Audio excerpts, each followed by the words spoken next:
आप कल्पना भी नहीं कर सकते कि 700 साल पुराना एक महल आज भी आधी रात को जिंदा हो उठता है। यह है गुजरात का रक्त महल, जहां जाने वाला कभी लौटकर नहीं आता। सन 1299 दिल्ली के तख्त पर बैठा था क्रूर सुल्तान अलाउद्दीन खिलजी, जिसकी आंखें भारत की समृद्धियों पर टिकी थीं। उसके सेनापति मलिक काफूर ने गुजरात पर आक्रमण किया। सोमनाथ को लूटा गया, रानियों के महल ध्वस्त किए गए। पर एक किला ऐसा था जिसे छूने की हिम्मत कोई नहीं करता था, रक्त महल। समुद्र किनारे गुफाओं और रेत के बीच बना वह महल लाल पत्थरों से बना था। कहते हैं उसकी दीवारों से खून रिसता था। गांव वालों का मानना था कि वहां रक्त प्रभा देवी का श्राप है, जो कभी गुजरात की रानी हुआ करती थीं।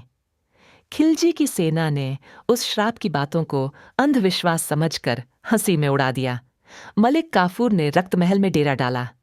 रात्रि को जब सब सो गए तो एक सिपाही की चीख से सब जागे। उसका शरीर पिघल चुका था, चेहरा ऐसे जैसे किसी ने तेजाब डाला हो, मगर उसके आसपास कोई नहीं था। फिर एक एक कर सैनिक गायब होने लगे।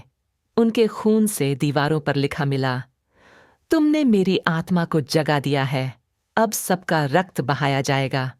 कहते हैं रानी रक्त प्रभा ने खिलजी के पूर्वजों से अपने परिवार की रक्षा के लिए आत्मदाह कर लिया था, पर मरते समय उसने श्राप दिया, जो भी मेरे रक्त से सना यह महल छुएगा वो कभी शांति नहीं पाएगा।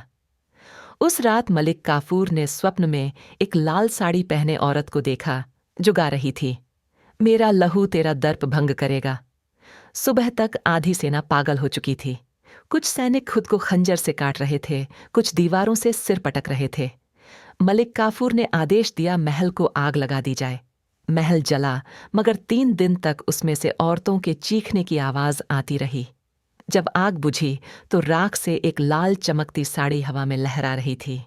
गुजरात छोड़ते समय खिलजी ने महल को शापित भूमि घोषित कर दिया। आज भी गुजरात के सौराष्ट्र क्षेत्र में एक वीरान टीला आज भी मौजूद है, जिसे लोग रक्त महल कहते हैं।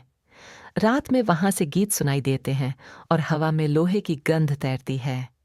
क्या आप कभी रक्त महल गए हैं?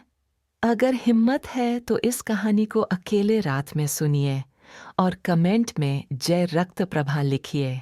ऐसी ही ऐतिहासिक डरावनी कहानियों के लिए चैनल को सब्सक्राइब करना न भूलें।